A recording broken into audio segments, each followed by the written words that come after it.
Good afternoon, Numi Nation. Welcome to the 4 o'clock slot of NuMinds TV. It is From the Vault. Today we're going to do one of my favorite pastimes, and that is play with words.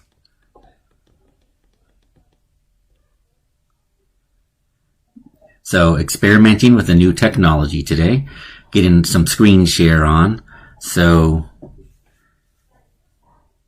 waiting for confirmation here from the team that you could see me now. Okay, good. Here we go.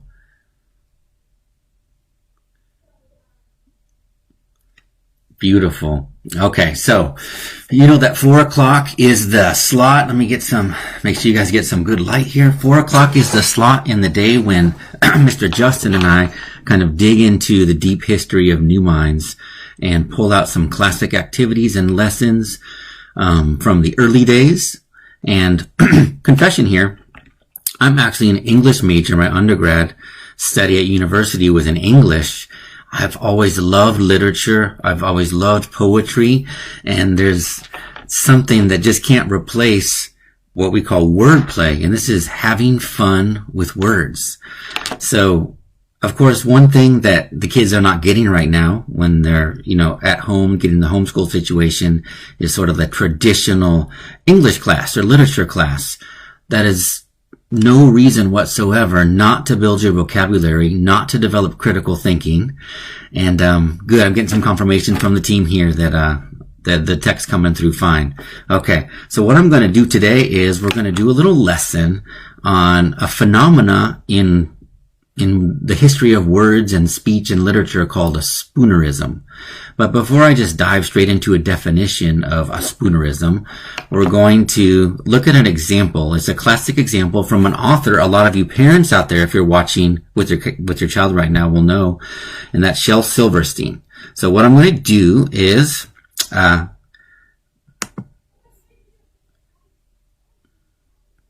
switch out screens here. So for just a second, that looks a little odd, right? A big me and a little me. So what I'm going to do here is, I'm holding on a second. Forgive the pause. There's a little bit of lag on my monitor here. I want to make sure that you can see me and the screen correctly before I continue.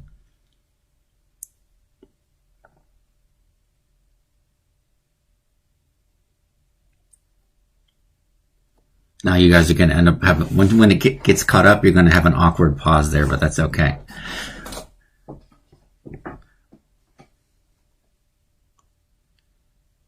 Okay, I just got confirmation from the past that my screen has switched over. So this phenomena called spoonerisms is perhaps best encapsulated by the author Shel Silverstein in his book Runny Babbit. So before I explain what it is, kids, those of you watching and listening, I just want you to listen to my read aloud of a couple of Shel Silverstein's poems from his book Runny Babbit, and then we'll kind of work backwards and figure out exactly what a spoonerism might be. Okay, so this is the opening poem from Runny Babbit. Way down in the green woods where the animals all play, they do things and they say things in a different sort of way. Instead of saying purple hat, they all say herple pat. Instead of saying feed the cat, they just say seed the fat. So if you say let's beat a rook, that's Billy as can see, you're talking Runny Babbit talk, just like Mim and he. Okay, so by now you're probably starting to see, it's like you might be having this odd sensation where you can understand the meaning, but it still sounds funny and silly, right? Or maybe some of you heard that and can see this and you're saying to yourselves, I know what he's doing there. I know what's going on there, but that's okay. I'm going to read a couple more examples and see if you can get even deeper. Okay. The funny family. Runny fat a hamily. Matter of fact, he had a souther and 2 bristers, a dummy and a mad. His mama fed him merit silk and parrot sigh and such, and all of them were happy in their cozy honey butch. And this is an accompanying poem called The Bunny Family. Actually, it's the translation, which I don't think you need, but it might help you kind of dissect what's going on here with the spoonerisms. Okay, let's do another one. Runny's hand-new brat. Runny got a present, a lovely herple pat. He put it on and passed his owls. What do you think of that? One said, ooh, it's storable. One said, yuck, it hinks. Now, Ronnie Babbitt never asked what other people pink.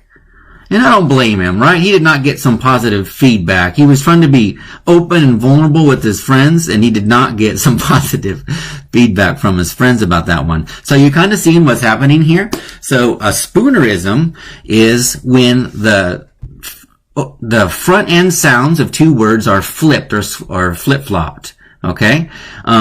And we do it intentionally when we're trying to have fun and play around with them, like Shel Silverstein was. But the origin of this concept actually goes back into history, and it has the name spoonerisms because it's named after a specific guy. I'm going to show you.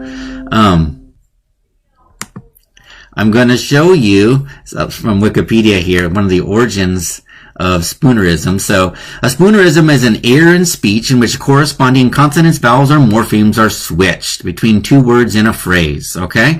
So they're named after this guy, Reverend William Archibald Spooner, warden of New College, Oxford. So this English guy who lived, in the 1800s, into the 1900s, he was a preacher, and the story goes that he did this so often when he was preaching that it got named after him. Now, if you dig a little bit into the research, it seems like the poor guy got a really unfair rap, that he may have done this once in his lifetime, but it's one of those things that got blown into out of proportion. And so he has a whole literary phenomena named after him, which is probably apocryphal.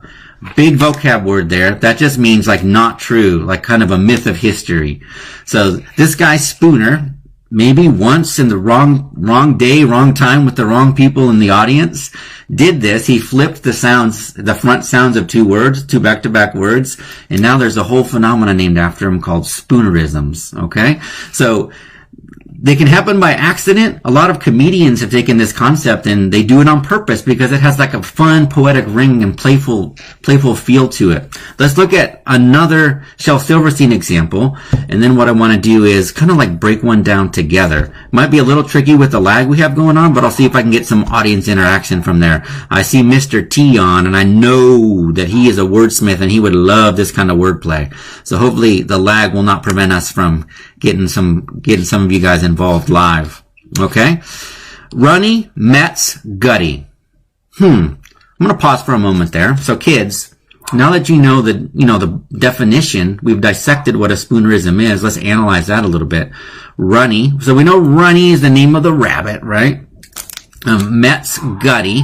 So it looks like the two front sounds got flipped. So we know that it gets muddy, right? We know that it gets muddy. All right. So here we got a comment from Kristen here. I know a 4-year-old that does this on an hourly basis. In fact, I think he's doing it right now. Awesome. Kristen, if you can get a live example and punch it in there, I would love to hear it. It is something that kids do naturally. And I think my theory is that I think one reason we enjoy spoonerisms so much is because they're kind of come naturally from our childhood as part of our wiring as we're learning language, maybe. Okay? Okay, guys, let's dig into this one. Runny, Metz, Gutty. Runny Babbitt mought all Gutty, making putty mize. His wama mashed him with the clothes and hung him out to dry. That sounds mean. Toad Jurtle said, "What are you doing? So high a grove the bound." Runny Babbitt sinned and grayed. "Oh, I'm just rangin' hound." Just rangin' hound, y'all.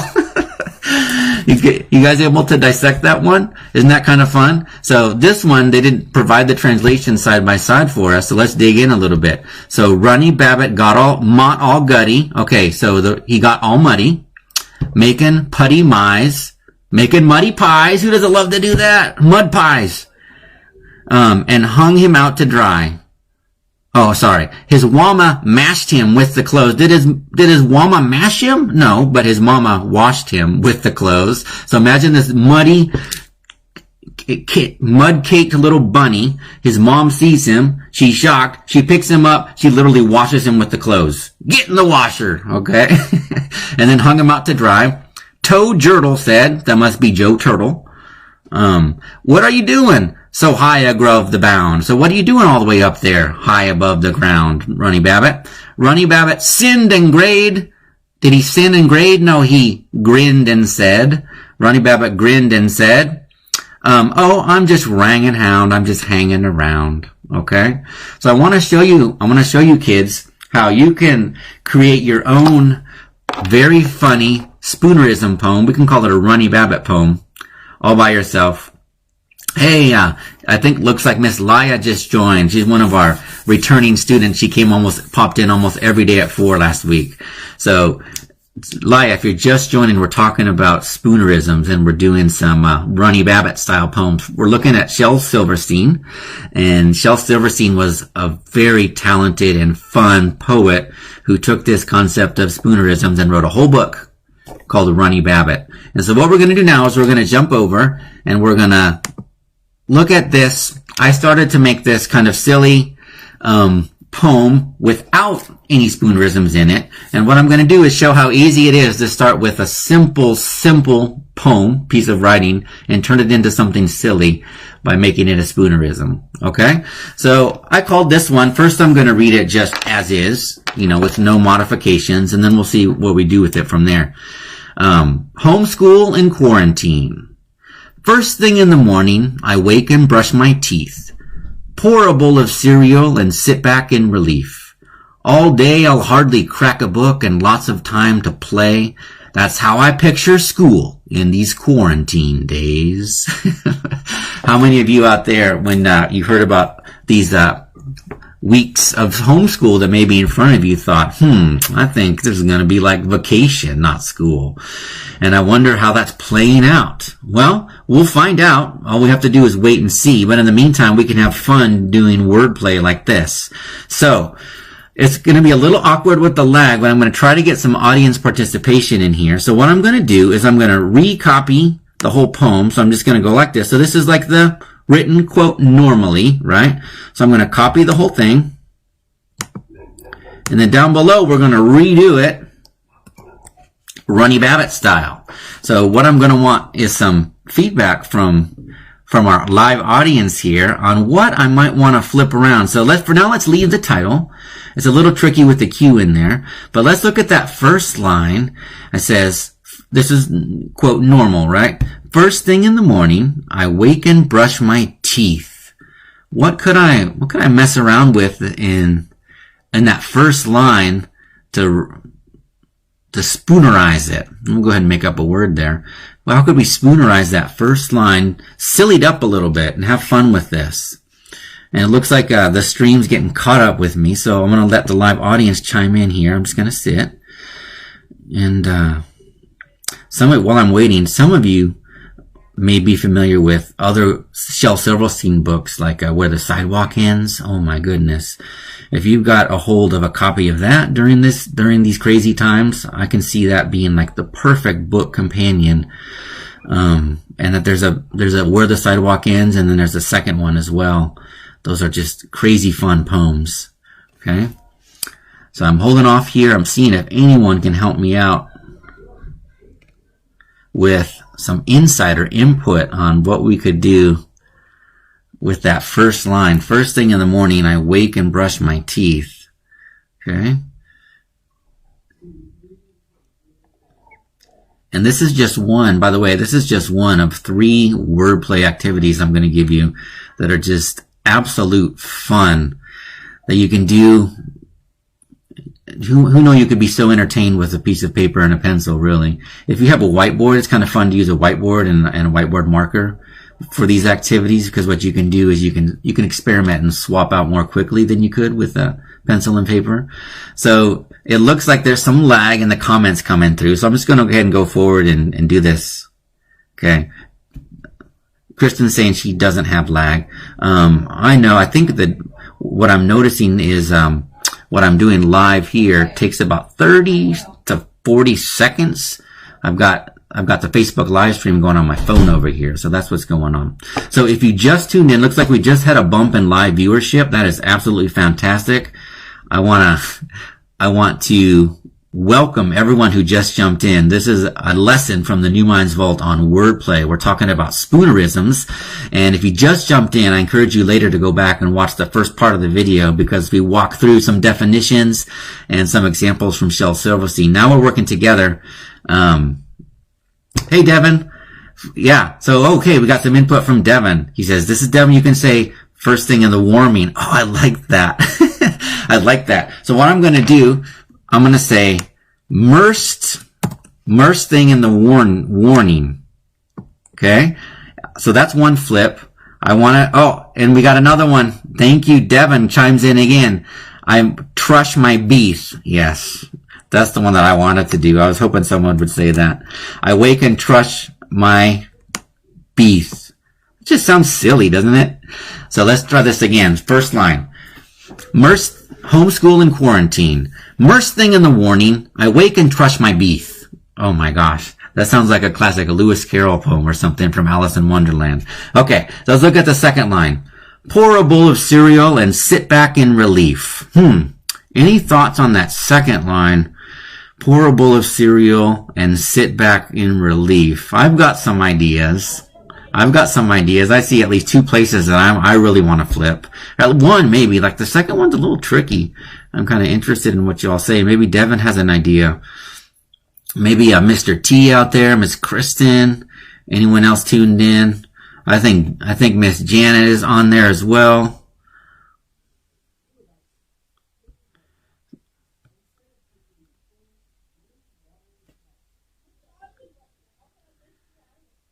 So I don't know if Miss Kristen has attached it yet. Or she's helping me out. She's the NuMinds that you see on there. But I'm gonna, parents and kids, we're gonna attach a link to a one-page PDF file that has this activity and two other wordplay activities. So if you're like me and you just love playing around with words and having fun, it's one of your favorite forms of comedy relief, then we got 3 excellent, easy activities. They're all based on books. I know some libraries are closed right now, but they should be things that you can access online. Maybe the whole book read aloud on YouTube or digital copy or on your Kindle. I mean, either way, it's like for your language arts time each day, this will do it. I mean, wordplay, there's really, it's so much more than just fun and play. You're like building your critical thinking in your brain and you're nurturing future comedy and present day comedy as well. Okay, we've got some input. Okay, now we've got Devin's brother chiming in. He says, you bore a pole. 100%. That's what I was just waiting to put. So we got bore a pole. Bore a pole of cereal. Man, these are becoming tongue twisters. Okay. And sit back in relief. Now, the second part I'm having trouble with. I know what I'm going to do. This sounds kind of silly. I'm not even going to wait for input on this one. I'm going to put bitsack in relief. I wonder if we could do a triple, like take 3, but let's just leave it like that. Okay, what I like to do is every time I change a line is go back and reread it from the beginning and see how it flows. Okay? So homeschool and quarantine by NuMinds TV. You guys are helping me, so you're all the authors. Immersed thing in the warning. I wake and crush my beef. Bore a pole of cereal and bitsack in relief. I'm laughing to myself, right? It's a good sign when you make yourself laugh. Well, we're working together, so we're making each other laugh. Hopefully you're gigging there in live land. Okay. And rip back in silly. Oh, I like that too. So either Drew or Devin chimed in and said, and rip back in relief. That would be another option. So I'm going to go ahead and move forward, but that would be funny as well. Okay. All right. So let's look at this next line. All day I'll hardly crack a book. All day I'll hardly crack a book. Let's keep this one simple. I think what I'm going to do is brack a cook. Okay. Brack a cook. So here we go again. Whole thing. Don't giggle. Don't smile or giggle. This is serious. This is your language arts period. It's not for laughing. I can't even say that without laughing. Okay. Homeschool and quarantine by NuMinds TV. Immersed thing in the warning. I wake and trush my beef. Bore a pole of cereal and bitsack in relief. All day I'll hardly brack a cook. All right. We got the next line. And lots of time to play is the regular, right? And lots of time to play. And pots, how about this? And pots of lime to, well, it was an L, so we'll just leave it like that, to lay. That kind of makes sense, right? Okay? So here we go again. Whole poem, don't laugh. This is your English class. It's not supposed to be fun. Whoever said that? That's not true. Language should be fun. It should be enjoyable. Homeschool and Quarantine by NuMinds TV. First thing in the morning, I wake and crush my beef. Bore a pole of cereal and bitsack in relief. All day I'll hardly brack a cook and pots of lime to lay. And then the final line, we're going to finish this off, friends. That's how I picture school in these quarantine days. Okay? All right. So either Devin or Drew chimed in with pots of lime. Yeah. Kind of the same idea I had. I just did a triple switch. I just did a triple flip, right? Okay. This last line, any ideas? I know we've got this 30-second lag, so I'll fill it with random talk and wait for you guys to chime in. But this is interesting. This last line doesn't have quite as many nouns, right? So I may need to get a little creative. That's how I picture school in these quarantine days, huh? What words could we spoonerize there? Okay. Yeah, Mr. T finally chimed in. He says, wacky, wacky, some musical accompaniment from Mr. Justin would bring even more joy. Can you imagine if me and Mr. Justin teamed up and I was reciting spoonerized poems and Mr. Justin was playing his wacky guitar? That would be great fun. That's what I call school. All right. Any help at all with this last line? Mr. T, now that you're live, maybe you can chime in. That's how I picture school in these quarantine days. Maybe we could do a triple switch, like choose 3 of the words and move those front sounds around, those front letters around. Yeah. Great reference, Mr. T. Mr. T says Jabberwocky by Lewis Carroll. A very similar wordplay, right? So kids, if you have not checked out Jabberwocky, it's a true joy. Totally in line with the Shel Silverstein vibe.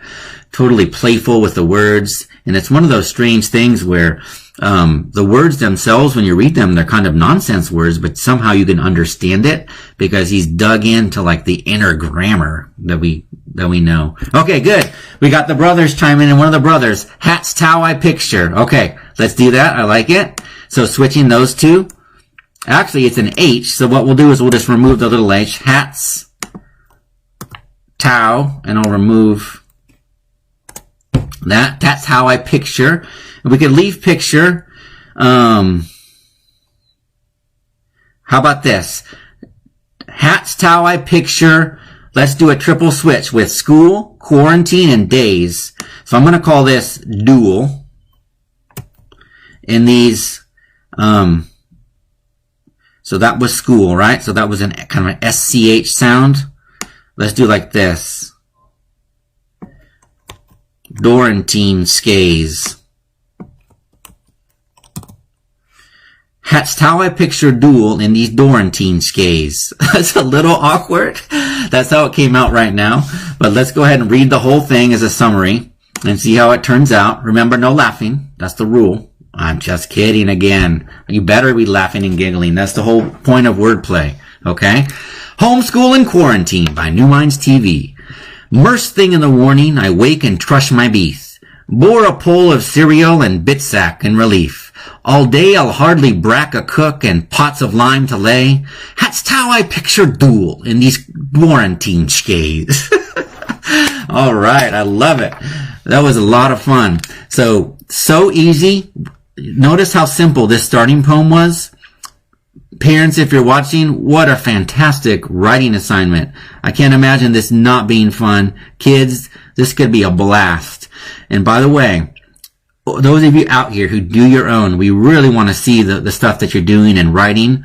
And so send it in, either post it on Facebook and have your parents tag NuMinds so we can find it and share it, or send it straight to us. You can send it on NuMinds. You can email it to us at NuMindsAdmin@NuMind.com. Either way. But I want to show you. So the link to this one-page PDF you will find as well. Okay. So it has 3 different wordplay activities. The one we just did was spoonerisms. So what you have is, what's the activity? What is the activity? What book does it use? And what can I do? Okay? Or I'm sorry, a definition of what it is. What book can I use? And then what is it? So we just did spoonerisms. There's a fun type of riddle called a hinky pinky.